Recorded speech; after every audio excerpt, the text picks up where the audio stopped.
সবাইকে স্বাগত চ্যানেল 24 এর নিয়মিত আয়োজন ক্লেমন বিয়ন্ড দ্য গ্যালারিতে। আপনাদের সঙ্গে রয়েছে আমি আরিফুল ইসলাম, আর আমার সঙ্গে রয়েছেন দৈনিক আমার দেশের ক্রীড়া সম্পাদক এম কায়সার। আপনাকে স্বাগত। ধন্যবাদ। আমরা কথা বলবো বাংলাদেশের ক্রিকেট নিয়ে। কোন পথে দেশের ক্রিকেট, নানা রকমের ঘটনা কিন্তু ঘটছে এবং আজকে বোর্ড সভা রয়েছে দুপুর 3টা। আমরা বোর্ড সভার এজেন্ডাগুলোকে নিয়ে কথা বলবো এবং একই সঙ্গে যে ঘটনাগুলো ঘটেছে টেস্ট সিরিজের পর নাজমুল শান্ত তিনি তার টেস্ট থেকে যে অধিনায়কত্ব সেখান থেকে সরে গিয়েছেন, এর প্রভাবটা আসলে কতটুকু পড়বে? কিছুটা প্রভাব তো অবশ্যই পড়েছে। কারণটা হলো যে আপনি যে প্রক্রিয়ায় নাজমুল হোসেন শান্ত দায়িত্বটা ছেড়েছেন তাতে একটা বিষয় স্পষ্টত আরিফ, সেটি হলো যে ক্রিকেট বোর্ডের সাথে তার সম্পর্কটা আর সুসম্পর্কের পর্যায়ে ছিল না অধিনায়ক হিসাবে।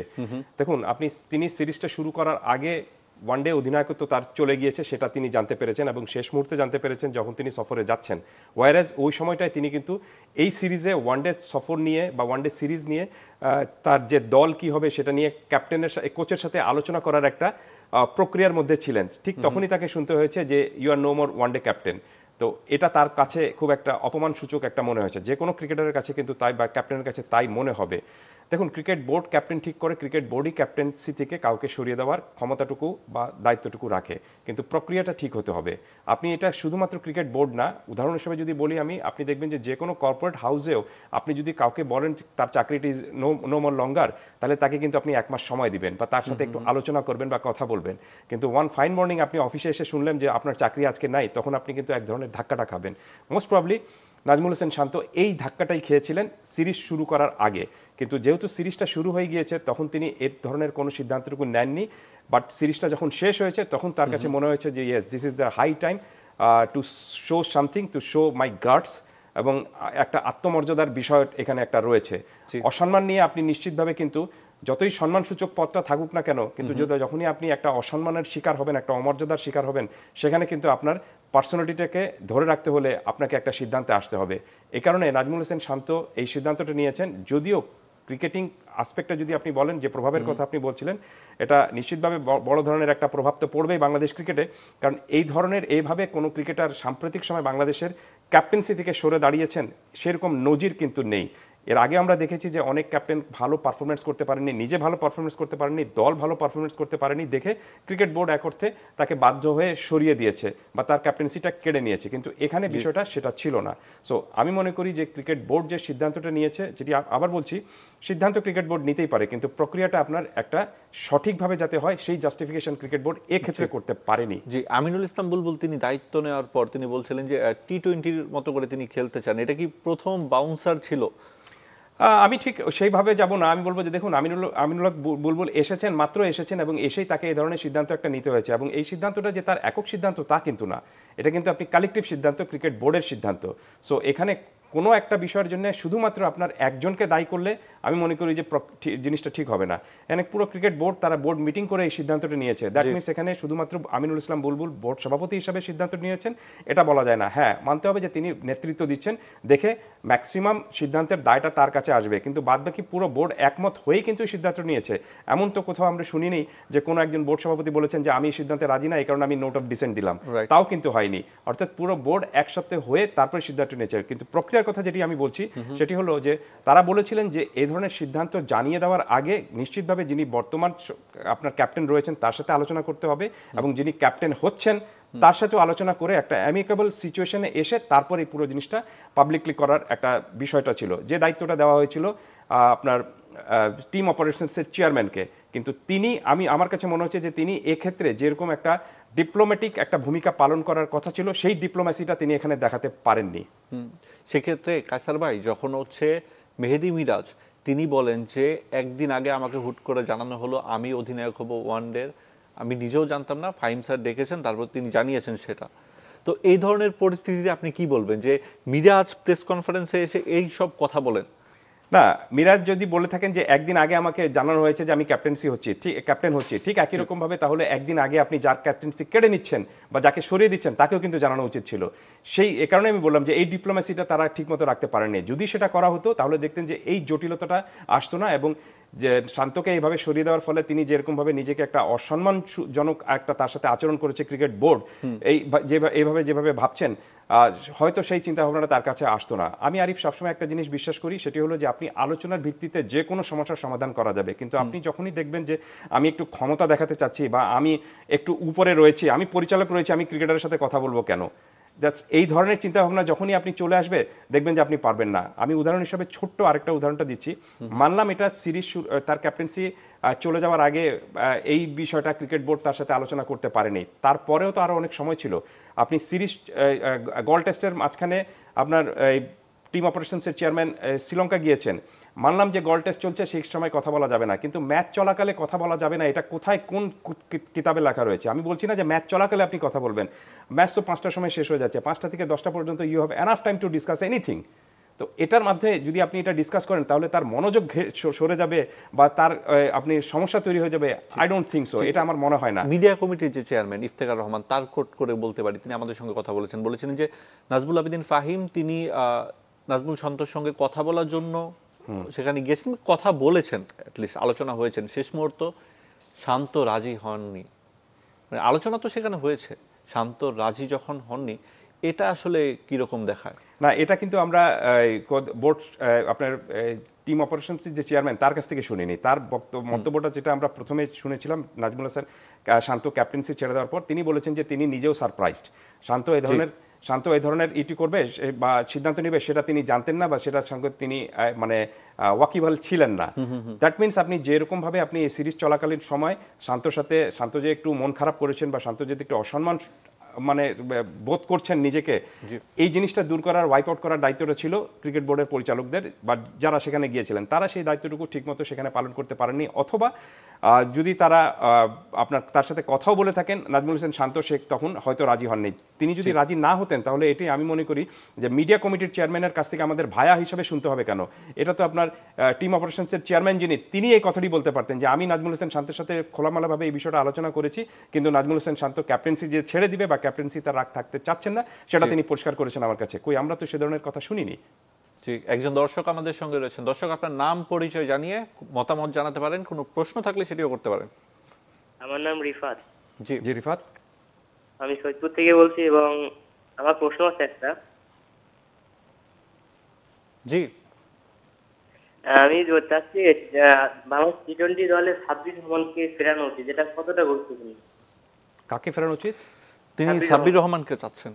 আচ্ছা, এটা তো নির্বাচকদের বিষয়। নির্বাচকরা এখন কোন জায়গায় কোন ক্রিকেটারকে, বা সাব্বির রহমান যেখানে খেলেন সেখানে বিকল্প আরো কোনো ক্রিকেটার রয়েছেন কিনা সেটা নির্বাচকরা ঠিক করবেন। সেটা আমার মনে হয় যে আমাদের ডিসকাশনে কোনো একজন ক্রিকেটারকে আপনি দলে অন্তর্ভুক্ত করাটা মোটেও কোনো সিদ্ধান্ত না। যে এক একজন পরিচালক এক এক রকম করে কথা বলছেন, যে সমন্বয়হীনতার একটা অভাব কি এখনো রয়ে গেছে? না, এই কারণে আমি মনে করি যে সবসময় যে আপনি বোর্ড থেকে একজন মুখপাত্র হওয়া উচিত, যিনি আপনার যে কোনো ইস্যু যখন ঘটনাটা ঘটবে সেই ইস্যুটা নিয়ে তিনি আনুষ্ঠানিকভাবে ব্যাখ্যা দিবেন।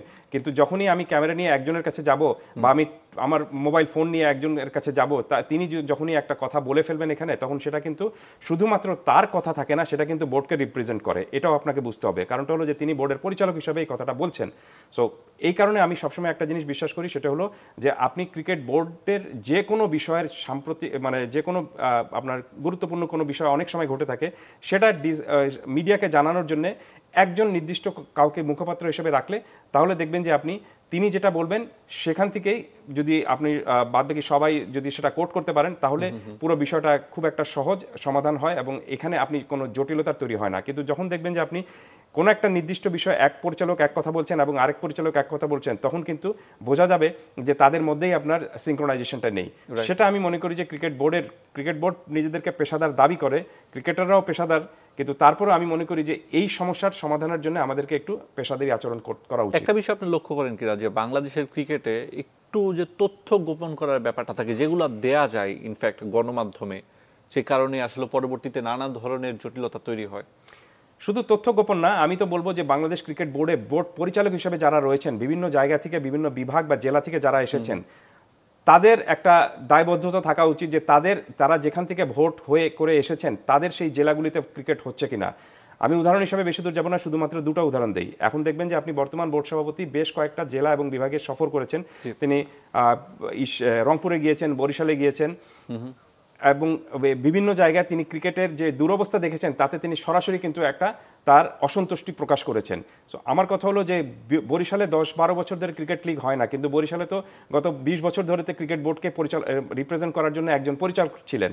আপনি রংপুরে ক্রিকেট হয় না, আপনি ময়মনসিংহে ক্রিকেট হয় না, কিন্তু এই এলাকাগুলো থেকে তো আপনি বোর্ডকে রিপ্রেজেন্ট করার জন্য পরিচালকরা ছিলেন। কই তারা কেন এই তাদের জায়গায় এখানে মানে ক্রিকেট ঠিক মতো হচ্ছে না, লিগ ঠিক মতো হচ্ছে না, ক্রিকেটাররা কেন উঠে আসছে না, এই বিষয়টা তারা কেন অ্যাকাউন্টেবিলিটি থেকে তাদেরকে আনা হবে না? এটাই তাদের মূল কাজ। বোর্ড পরিচালক হিসেবে তারা যখন সেখান থেকে ভোট নিয়ে এসেছেন, তার মূল কাজ কিন্তু তার এলাকাটাকে আপনি এনহ্যান্স করা, কিন্তু তারা সেটা করতে পারেননি। তারা যেটা করেছেন শুধুমাত্র বোর্ড মিটিংয়ে অংশ নিয়েছেন এবং এখানে ন্যাশনাল টিম কেন্দ্রিক তাদের চিন্তাভাবনাটা কখনোই কিন্তু আপনি পুরো বাংলাদেশকে ঘিরে না, তাদের চিন্তাভাবনাটা শুধুমাত্র ঢাকা কেন্দ্রিক এবং ন্যাশনাল টিমকে কেন্দ্র করে। সো এখান থেকে যতদিন পর্যন্ত না আপনি বেরিয়ে আসতে পারবেন, যতদিন না পর্যন্ত আপনি লোকাল ক্রিকেটকে আরেকটু আমি যদি ব্যাখ্যায় যাই, সেটি হলো যে ঘরোয়া ক্রিকেটকে আপনি এনহ্যান্স করবেন এবং ঘরোয়া ক্রিকেটকে আপনি আন্তর্জাতিক মর্যাদায় নিয়ে যেতে পারবেন ততদিন পর্যন্ত আমাদেরকে কিন্তু এই ইন্টারন্যাশনাল ক্রিকেটে এরকমভাবে হাঁটু গেড়েই থাকতে হবে। জি, আমরা এইসব বিষয়গুলো নিয়ে কথা বলবো। রজত জয়ন্তী উপলক্ষে বিসিবি নানা রকমের কার্যক্রম ছিল, তবে তার আগে একটু ক্রিকেট অপারেশনসের নাজমুল আবেদিন ফাহিমের কথা একটু জানতে চাই। ওনার ভূমিকা তো রয়েছে এই যে সরকার পতনের পর, আওয়ামী লীগ সরকার পতনের পর এর পরবর্তীতে যে বাংলাদেশ ক্রিকেটের অবস্থান, নাজমুল আবেদিনের প্রভাব নিয়ে কথা বলতে হয়। আপনার চোখে তার যে কার্যক্রম সেটা কেমন? এখন পর্যন্ত যদি আমি বলি তাহলে বলতে হবে যে তাকে যদি একটা টি-20 ম্যাচ হিসাবে বলি তাহলে তিনি কিন্তু মোটেও রান করতে পারেননি এবং তিনি ম্যাচ জিততেও পারেননি। এবং সবচেয়ে বড় ম্যাচ জেতার ম্যাচ জেতার একটা সুযোগ তার সামনে ছিল। নাজমুল হোসেন শান্তকে ক্যাপ্টেন্সি নিয়ে কেন্দ্র করে যে ঘটনাটা ঘটেছে সেই বিষয়টা খুব সুন্দর এবং সফিস্টিকেটেড কায়দায় একটা সমাধান করার জন্য, কিন্তু সেটা তিনি করতে পারেননি।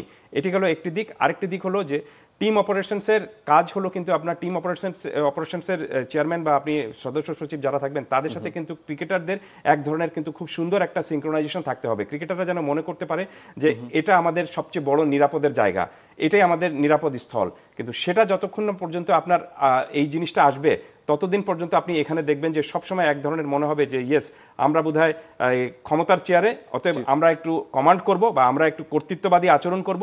সেটা যতদিন না পর্যন্ত আপনি এটা ওয়াইপ আউট করবেন ততদিন পর্যন্ত দেখবেন যে আপনি এই ক্রিকেটারদের সাথে এই টিম অপারেশনসের এই দূরত্বটা চলেই থাকবে। সো এটা ওয়াইপ আউট করার দায়িত্বটা এখন পর্যন্ত টিম অপারেশনসের চেয়ারম্যানের। আমার দৃষ্টিতে এখন পর্যন্ত সেটার কোনো সমাধান হয়নি। জি, রজত জয়ন্তীর কথা বলছিলাম আমরা এর আগে। যে ধরনের প্রোগ্রামগুলো করা হয়েছে বিসিবির উদ্দেশ্য ছিল হচ্ছে ক্রিকেটের আগ্রহ বাড়ানো, কিন্তু বাংলাদেশের প্রেক্ষাপটে ক্রিকেট একটা জনপ্রিয় খেলা, সেখানে কি এই প্রোগ্রামগুলো অন্যরকম হতে পারতো কিনা, মানে স্কিল ডেভেলপমেন্টের কাজগুলো করতে পারতো কিনা? আমার কাছে একটা জিনিস একটু অবাক লেগেছে যে কেন জানি মনে হচ্ছে যে ক্রিকেটের জনপ্রিয়তা ফিরিয়ে আনার কোনো কিছু নেই কিন্তু। কারণ ক্রিকেট বাংলাদেশ টেস্ট ক্রিকেট খেলছে 25 বছর ধরে, ওয়ানডে ক্রিকেট খেলছে আরও 40 বছর আগে থেকে, এবং এখানে ক্রিকেট হলে এখানে যে আপনি গ্যালারি শূন্য থাকবে বা আপনার ক্রিকেট থেকে মানুষ মুখ ফিরিয়ে নিচ্ছে, জনপ্রিয়তা হারিয়ে যাচ্ছে, এটা একটা ফেক ধারণা। এখানে আপনি যখনই মাঠে ভালো পারফরমেন্স করবেন অবশ্যই আপনি দেখবেন যে এখানে খেলোয়াড়দের বা ক্রিকেট দলকে সাপোর্ট করার জন্য লোকজন কিন্তু মাঠে আসবেই। এটি গেল একটি দিক। এবং যে ধরনের আপনি এক অর্থে ঠিকই বলেছেন যে ধরনের আপনার সিদ্ধান্ত মানে কিছু পরিকল্পনা নেওয়া হয়েছে, যেমন ধরেন আপনি আর্ট কম্পিটিশন অথবা আপনার কিশোরদেরকে নিয়ে বাচ্চাদেরকে নিয়ে খেলা, এতে দেখে মনে হচ্ছে যে বাংলাদেশ বোধহয় মাত্র নবজন্ম হয়েছে টেস্ট ক্রিকেটে বা ওয়ানডে ক্রিকেটে। সেটি না, সেটি এই ধরনের বিষয় কিন্তু আপনার একেবারে নতুন যে দল বা নতুন যে কান্ট্রি আপনার ক্রিকেট মাঠে এসেছে তাদের জন্য এটা মানানসই। আমরা 25 বছর ক্রিকেট খেলে টেস্ট ক্রিকেট খেলে এসে যদি এখন আমাদেরকে মানে একেবারে সেই প্রাথমিক পর্যায়ে যেতে হয় যে ক্রিকেটের আগ্রহ বাদবাকি সবার মধ্যে ছড়িয়ে দিতে হবে, তার অর্থটা হলো যে পেছনের 25 বছর আমরা কিছুই করতে পারিনি। আমরা শুধুমাত্র ক্রিকেট খেলেছি কিন্তু মানসিকভাবে আমাদের বিকাশটুকু হয়নি। রাইট। আমাদের সঙ্গে আরো একজন দর্শক রয়েছেন। দর্শক, আপনার নাম পরিচয় জানিয়ে প্রশ্ন কিংবা কোনো মতামত থাকলে সেটা জানাতে পারেন। আসসালামু আলাইকুম, আমি ফাইজুজ্জামান বলছি পাবনা থেকে। জি, আমার প্রশ্নটি হলো যে এনামুল হক বিজয় কিন্তু ঘরোয়া ক্রিকেটে একদিনের ফর্মেটে যথেষ্ট ভালো খেলে আসছেন, কিন্তু তাকে সুযোগ দেওয়া হলো টেস্ট ফর্মেটে এবং তিনি ব্যর্থ হয়ে খুব সম্ভবত তার জাতীয় দলের দলটা বন্ধ হয়ে গেল। এখানে কি ভুল হয়েছে কিনা এবং তাকে ওয়ানডে ফর্মেটে সুযোগ দেওয়া উচিত ছিল কিনা? এবং আরেকটি প্রশ্ন হলো যে এখন বাংলাদেশের বর্তমান প্রেসিডেন্ট যিনি আছেন তিনি 7টি বিভাগে সফর করেছেন এবং তিনি দেখেছেন যে বাংলাদেশের ক্রিকেট কাঠামো ভালো না এবং বরিশালে 15 বছর ধরে লিগ হয় না। এবং আশা করা যায় কিনা যে আগামী বছরের মধ্যে বা খুব শীঘ্রই এই সমস্যা থেকে কেটে ওঠার জন্য তিনি চেষ্টা করবেন। এবং লাস্ট প্রশ্ন হলো যে শ্রীলঙ্কার সাথে সিরিজে বাংলাদেশের সম্ভাবনা কতটা দেখেন? জি। দ্বিতীয় প্রশ্নটা কি ছিল না, আমি ঠিক মনে করতে পারছি দ্বিতীয় না। প্রশ্নটা ছিল যে শ্রীলঙ্কার সঙ্গে বাংলাদেশ কেমন করবে এবং একই সঙ্গে আমিনুল ইসলামের যে পরিকল্পনা সেটা সফল হবে কিনা। তবে আমরা উত্তরটা নিব, একটু বিরতি নিয়ে আসি তার আগে। দর্শক, আপনি আমাদের সঙ্গেই থাকুন, ফিরছি কিছুক্ষণ পর।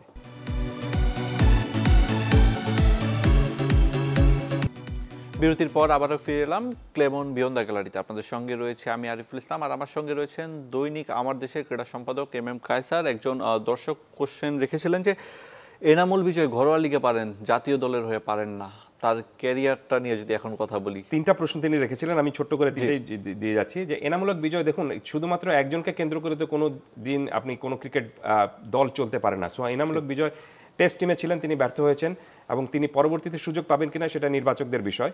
আর ওয়ানডে দলে যেহেতু তিনি নেই, এই কারণে তিনি ঘরোয়া ক্রিকেটে ওয়ানডেতে ভালো করেছিলেন, সেই বিবেচনা তাকে এখন এই সিরিজে আনাটা আমি মনে করি যে এটা লজিক্যাল কোনো মানে আলোচনার বিষয় হবে, কারণটা তিনি তো এই সিরিজেই নেই। এক, সো এনামূলক বিজয়কে কিভাবে যদি ফিরে আসতে পারেন, তবে মানে পার্সপেক্টিভ জানাচ্ছে যে এনামূলক বিজয় যদি আবার টেস্ট বা বাংলাদেশ জাতীয় দলে ফিরে আসতে পারেন, সেটা হবে তার জন্য অনেক বড় একটা মিরাকল ঘটনা, মানে সার্বিক পরিস্থিতি যা রয়েছে তাতে।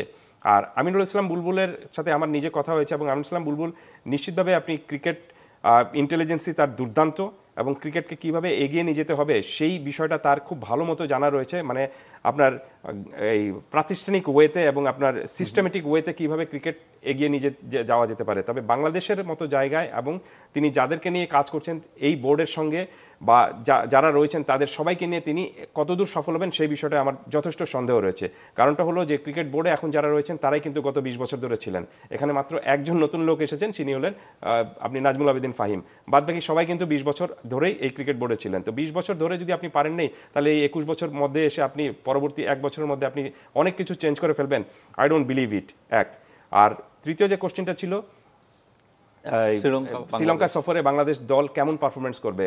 টেস্ট সিরিজে ভালো করতে পারেনি, একটা ম্যাচ ড্র করেছে এবং একটা ম্যাচ কলম্বোতে যে ম্যাচটা বাংলাদেশ হেরেছে, নিশ্চিতভাবে কিছুটা ব্যাকফুটে রয়েছে। তবে ওয়ানডে ক্রিকেট বাংলাদেশের জন্য সবসময় একটা কমফোর্ট জোন। ওয়ানডে ক্রিকেটে বাংলাদেশ ভালো পারফরমেন্স করে থাকে এবং আমি মনে করি যে পুরো দলের চেয়ে আপনি নতুন ক্যাপ্টেন মেহেদী হাসান মিরাজের উপর একটা বড় ধরনের চ্যালেঞ্জ থাকবে। তিনি যদি এই সিরিজে ভালো করতে পারেন এবং তাকে নিয়ে বাংলাদেশ দল ওয়ানডে ক্রিকেটে অনেক দূরের স্বপ্ন দেখছে, যে তাকে সামনের বিশ্বকাপ পর্যন্ত ক্যাপ্টেন্সি তাকে দেওয়া হয়েছে, তিনি যদি এখানে তার ক্যাপ্টেন্সির শুরুটা যদি ভালো করতে পারেন, নিশ্চিতভাবে তার জন্য অনেক বড় একটা বিষয় হবে। এমনিতে কায়সার ভাই, এটা কি একটা ভালো choice Miraz as a captain? You don't have any choice other. আপনি লিটন বাদে আপনি তো ক্যাপ্টেনই নেই আপনার। আপনি দেখেন, আপনাকে আমি প্রশ্নটা দিচ্ছি, আপনি বলেন যে এই দলে মিরাজ এবং লিটনকে বাদ দিলে আপনি ক্যাপ্টেন হিসেবে কাকে চুজ করবেন? খুঁজে পাওয়া কঠিন। সেটাই তো, এটাও কিন্তু আমি মনে করি যে ক্রিকেট বোর্ডের একটা ব্যর্থতা, এবং সেই ব্যর্থতার শুধু আজকের না, অনেক লম্বা সময়ের জন্য আপনাকে দূরবর্তী প্ল্যানটা অবশ্যই করতে হবে। কিন্তু আপনি যদি শুধুমাত্র ওই ক্ষুদ্র ক্ষুদ্র চিন্তা করে এবং মানে ছোট চিন্তা করে এবং মানে স্বল্পমেয়াদী চিন্তা করে সামনে বাড়েন, তাহলে কিন্তু আপনি ক্রিকেটে এগোতে পারবেন না। আপনাকে চিন্তা করতে হবে যে এই গত বিশ্বকাপের ক্যাপ্টেন যিনি ছিলেন, তার পরবর্তীতে 4 বছর আমাকে কাকে ক্যাপ্টেন্সি দিতে হবে সেটা কিন্তু আগেই সিদ্ধান্ত নেওয়া একটা উচিত ছিল, যেটা পৃথিবীর সব দেশে তাই করে থাকে। আপনি দেখুন অস্ট্রেলিয়ার কথা আমরা কথায় কথায় বলে থাকি। অস্ট্রেলিয়া আমার মনে রয়েছে যে 2015 বিশ্বকাপ জেতার পরেই কিন্তু মাইকেল ক্লার্ক ক্যাপ্টেন্সি ছেড়ে দেওয়ার পরেই কিন্তু আপনার ক্যাপ্টেন্সি ছেড়ে দিয়েছিলেন, এবং সেদিনই কিন্তু আপনার স্টিভেন স্মিথকে তারা 4 বছরের জন্য ক্যাপ্টেন ঘোষণা করেছিল।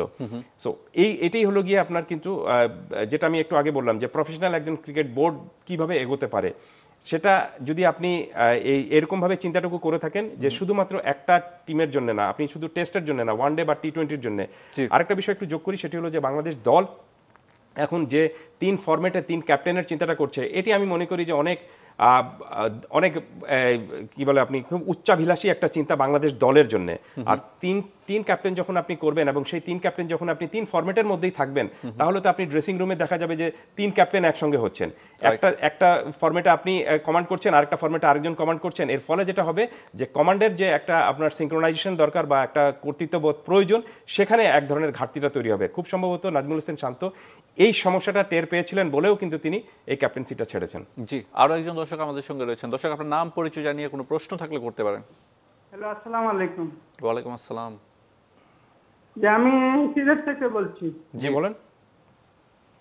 আমার কথা হচ্ছে নাজমুল শান্তকে নিয়ে। জি, শুনতে পাচ্ছি। জি, আমার কথা হচ্ছে প্রথম টেস্টে তো নাজমুল শান্ত পরপর 2টা সেঞ্চুরি করছেন। যে আপনার প্রশ্নটা কি সেটা করুন। আমার প্রশ্ন হচ্ছে, নাজমুল শান্ত তো ভালো ফর্মে ছিলেন, কিন্তু ওনাকে ক্যাপ্টেন্সি থেকে সরিয়ে দেওয়া হলো কেন? জি, ক্যাপ্টেন্সি থেকে টেস্ট ক্যাপ্টেন্সি থেকে তাকে সরিয়ে দেওয়া হয়নি, তার ক্যাপ্টেন্সি ওয়ানডে থেকে তাকে সরিয়ে দেওয়া হয়েছিল, এবং সেটি কিন্তু তিনি এই টেস্টে সেঞ্চুরি করার আগেই, অর্থাৎ শ্রীলঙ্কা সফরে যাওয়ার আগেই তার ক্যাপ্টেন্সি থেকে তাকে ওয়ানডে ক্যাপ্টেন্সি থেকে তাকে সরিয়ে দেওয়া হয়েছিল, আর টেস্ট ক্যাপ্টেন্সি তিনি নিজে ছেড়েছেন। রাইট। এক্ষেত্রে কি কায়সার ভাই আপনি তাকে সাধুবাদ জানাবেন যে এই ধরনের একটা পদক্ষেপ, সাহসী সিদ্ধান্ত তিনি নিতে পেরেছেন? If I will be in his position, I will take the same decision. আমার মনে হয় যে আপনি এটার মধ্যেই উত্তরটা পেয়ে গিয়েছেন। মানে আপনি একই রকম সিদ্ধান্ত নিতেন? রাইট, এরকম সিদ্ধান্ত আমিও এরকম সিদ্ধান্ত নিতাম। কারণটা হলো যে আমি সবসময় একটা জিনিস বিশ্বাস করি যে আপনি সম্মান যদি না পান, আপনি যদি মর্যাদা যদি না পান, তাহলে সেটা পদটা যতই উঁচুতে থাকুক না কেন সেটা জাস্টিফাইড করার কোনো মানে হয় না। এবং যাদের কাছ থেকে আপনি এই ক্যাপ্টেন্সিটা পেয়েছিলেন তারাই যখন আপনাকে এখান থেকে সরিয়ে দিচ্ছে এবং কোনো ধরনের সম্মান না দেখিয়ে, তখন এখানে আমি মনে করি যে নিজের সম্মান রক্ষার্থের জন্য নাজমুল হোসেন শান্ত যে সিদ্ধান্ত নিয়েছেন এটা অবশ্যই কঠিন সিদ্ধান্ত। কারণটা হলো এবং সঠিক সিদ্ধান্ত যদি আপনি বলে থাকেন, আমি মনে করি যে সঠিক সিদ্ধান্ত এবং সাহসী সিদ্ধান্ত, এবং এই ধরনের সিদ্ধান্ত সাধারণত কোনো ক্যাপ্টেন নিতে পারেন না। আর নাজমুল হোসেন শান্ত যদি টেস্ট ক্রিকেট থেকে ক্যাপ্টেন্সি থেকে না সরে দাঁড়াতেন তাহলে তাকে সরিয়ে দেওয়ার মতো সুযোগও ক্রিকেট বোর্ডের সামনে ছিল না, কারণ তিনি ভালো পারফরমেন্স করছেন, দল হিসাবে ভালো পারফরমেন্স করছে। তার নেতৃত্বে এখন পর্যন্ত 14টা টেস্টে 4টা টেস্ট ম্যাচ বাংলাদেশ জিতেছে এবং নিউজিল্যান্ডকে হারিয়েছে বাংলাদেশের মাটিতে। আমি অত ডিটেল ব্যাখ্যায় যাচ্ছি না, কিন্তু তার পারফরমেন্সটা খুব সুন্দর ছিল। ক্যাপ্টেন হিসেবে তিনি খুব সম্ভবত 3টা সেঞ্চুরি করেছেন, 14টা টেস্টে ক্যাপ্টেন হিসেবে 3টা সেঞ্চুরি করা, এবং সর্বশেষ গল টেস্টে তিনি যে ডাবল 2 ইনিংসে সেঞ্চুরি করেছেন, ইটস এ ইউনিক পারফরমেন্স, কোনো সন্দেহ নেই। তো এই ধরনের একজন ক্যাপ্টেন যখন নিজেকে ক্যাপ্টেন্সি থেকে সরিয়ে নেবেন, তার মানেটা হলো যে তার পারফরমেন্স সমস্যা না, তার দলের পারফরমেন্সেরও সমস্যা না, সমস্যাটা কিন্তু আরও গভীরে, সেটা হৃদয়ে, এবং সেই ব্যথাটা তিনি পেয়েছিলেন বলেই নিজের সম্মান রক্ষার্থে তিনি সরিয়ে দাঁড়িয়েছেন। এই ধরনের সিদ্ধান্ত অনেক ব্যক্তি নিতে পারে না, নাজমুল হোসেন শান্ত নিয়েছে। অতএব আমি মনে করি যে তার এই সাহসী সিদ্ধান্তটাকে আমি অন্তত সাধুবাদ জানাচ্ছি। জি, অসংখ্য ধন্যবাদ কায়সার ভাই আমাদের সঙ্গে সময় দেওয়ার জন্য। ধন্যবাদ আপনাকে। জি, বাংলাদেশ দল নানা সংকটের মধ্য দিয়ে যাচ্ছে এবং সেই সংকটগুলো কাটিয়ে উঠবে, ড্রেসিং রুমের পরিবেশটা সুন্দর হোক সেই প্রত্যাশা নিয়ে আজকে শেষ করছি। ওয়ানডে সিরিজটা বাংলাদেশ দারুণভাবে শুরু করুক। আজকের মতো বিদায় নিচ্ছি।